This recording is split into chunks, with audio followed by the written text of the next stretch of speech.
Kahimtang sa panglawas sa mga nabiktima sa sunog sa barangay Ibo, Dakbayan sa Lapu-Lapu, gisusi samtang babae nga gikatahong namato sa usa sa mga fire truck nga miresponde pasakar og kaso. Si Luan Mirondina sa report. Dinhi sa covered court sa barangay, temporaryong may pahimutang ang mga mulupyo sa sitio Takan, Barangay Ibo nga naigo sa sunog kagahapon sa kadlawon. Base sa labing awahing ihap sa City Social Welfare Office, moabot na sa 223 ka mga pamilya ang apektado.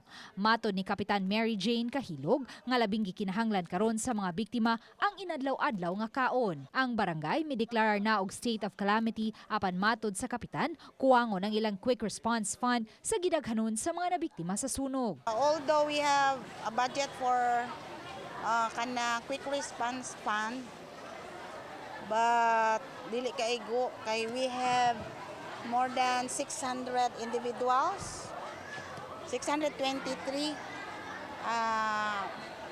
which comprises of families 223.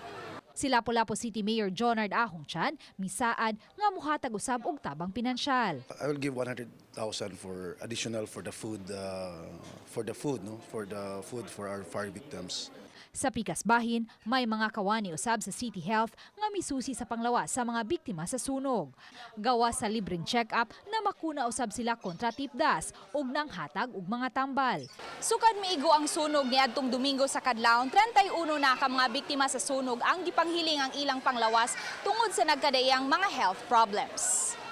Sa talaan sa City Health, 13 ka mga biktima sa sunog ang nahiagom og mga samad-samad nunod sa pagdali-dali sa pagpamakwit. 13 usab ang nakasinati og pagsaka sa blood pressure samtang tulo ang nagkalibanga. We are giving them the tetanus toxoid and then the antibiotics which is complete jud nga atong gihatag para sa katong nanginhanglan.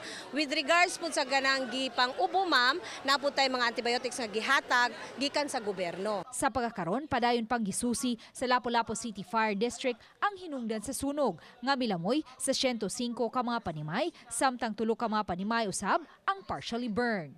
Uban ni Rinanti Quiñones, Luan Mirondina, Balitang Bisdak.